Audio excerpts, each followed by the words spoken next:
एक स्विट्जरलैंड में रहने वाली महिला हमारे वृंदावन में कभी कभी आती थी, तो हमारे आश्रम में रहती थी। एक बार कार्तिक में उसने रहा, और जब वो वापस जा रही थी तो गलती से उसके बैग में एक छोटी सी छिपकली चली गई।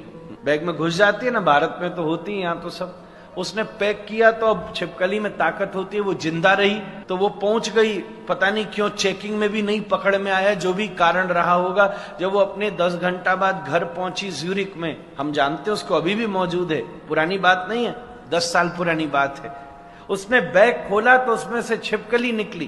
प्रभुपाद जी की भक्त है, स्कॉन की वैष्णवी है, तो उसने छिपकली निकली तो वो एकदम घबरा गई। और तुरंत उसके मन में क्या भाव आया, अरे अरे अरे, ये वृंदावन की छिपकली मैं यहाँ स्विट्जरलैंड में ले आई। अरे वृंदावन में तो छिपकली भी राधा रानी की कृपा के बिना कोई नहीं बन सकता।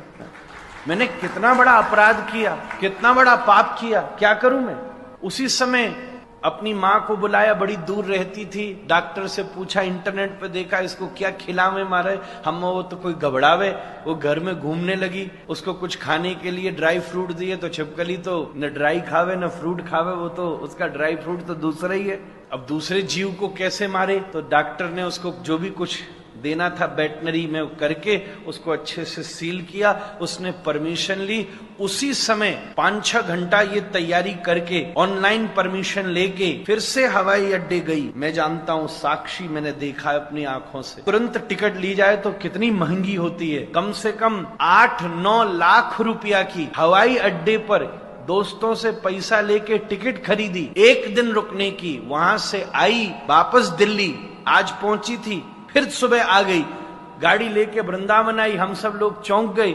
उसी कमरा में गई, ढक्कन खोला, छिपकली को निकाला, वो दौड़ करके दीवार पर चढ़ गई, कमरा में रो रो करके नाची, हे राधा रानी तेने मेरी लाज बचा ली, अगर इसको कुछ हो जाता तो मैं जिंदगी भर वृंदावन में घुसने लायक नहीं रहती। आज ये जीवित ब्रजवासी वापस आ गई, इससे बड़े मेरे जीवन की क्या उपलब्धि हो सकती है। रो रो के राधा रमण के सामने नृत्य किया। अगले दिन फिर से हवाई जहाज लेके वापस चली गई।